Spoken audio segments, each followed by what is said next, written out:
Hey everybody, it's Christina Quick, the Tarot Biz Mentor from the Profitable Psychic Divination and Business Academy. Welcome to another video.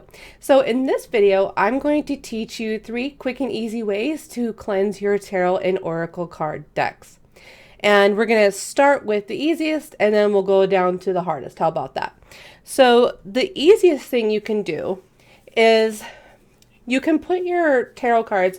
This happens to be the Archangel Power Tarot by During Virtue, and you can see I've written all over it. And it's pretty beat up. I've used this deck thousands of times. But one of the easiest things you can do is you can put your tarot cards in a bag.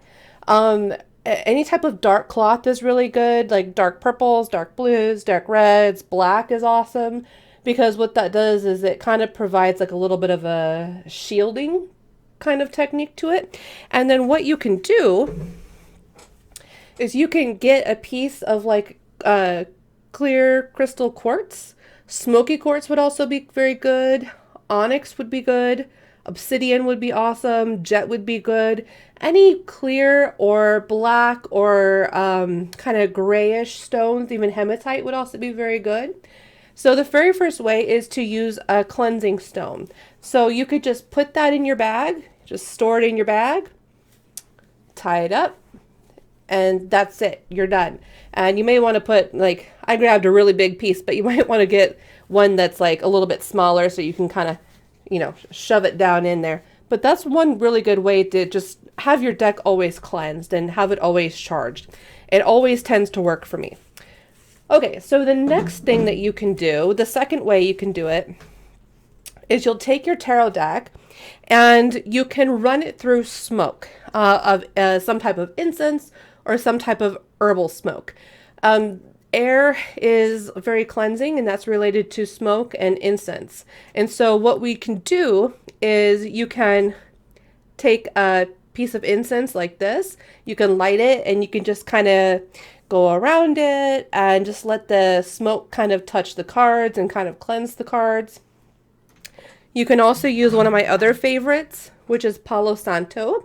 Now you want to make sure with sage, you can also use sage.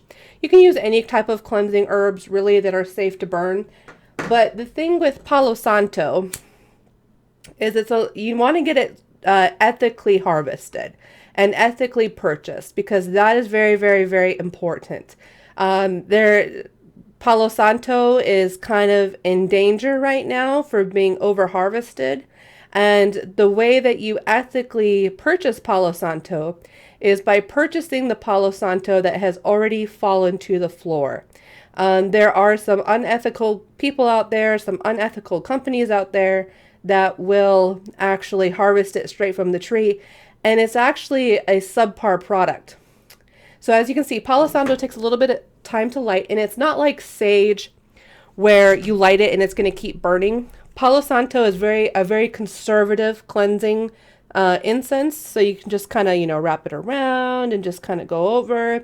If you have any psalms that you like to recite or prayers or anything, you can kind of just let the smoke just kind of waft under it and just cleanse it. And the Palo Santo will go out after about a minute or so. It doesn't last very long.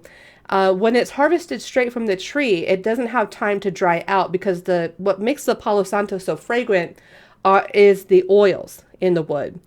And a lot of companies are unethically harvesting them. So make sure that you find a good supplier of Palo Santo that is harvesting that Palo Santo that has already fallen from the tree, and that they're not taking it from the community in which it belongs. You want to make sure that you, like when we buy sage, it's better to buy from a Native American company than it is to buy from anyone else, because the karma is clear with it. Does that make sense? Okay, so the next thing that you can do, and it just smells so good too. The next thing you can do is you can take your tarot deck, and this is for if you really need a good cleanse. Like if you want to reboot your tarot deck, what you can do is you can put it back in order. So there is a specific order. It goes Major Arcana 0 to 22, and then it goes Ace of Wands or Fire all the way to the King of Fire. Then it goes Ace of Cups to the King of Cups, and then it goes Ace of Swords to the King of Swords, then it goes Ace of Pentacles to the King of Pentacles, and then you put your court cards in there. Some people will say the court cards kind of belong in their own section. You do the same thing, like it would be Wands first, then Cups, then Swords, and then Pentacles after that. Or you could put your court cards at the back end of each of your suits when you're putting it in order. And so when you put it in order, it kind of like reboots it. Like if you're going to shut off your computer and reboot it, that's kind of what it does. And so then what I like to do from there, what you can do is you can just kind of put it in order, and then you can kind of knock on it and you can say, this is now clear, or this is now rebooted, or whatever language that you like to use. And then from there, I like to usually shuffle like a number of times. Like I might shuffle like, I really like 11. So I use 11. So from there, I might shuffle like 11 times. And that to me would be, okay, it's ready to go. So I would shuffle 11 times. And then I would, when I go to do another reading, I would shuffle as many times until I feel confident that I'm ready to connect with that energy. And then I would do the reading from there. So that's only in cases where you're really starting to get really weird messages, or your tarot deck just kind of, or your oracle card deck kind of feels like it's on the fritz.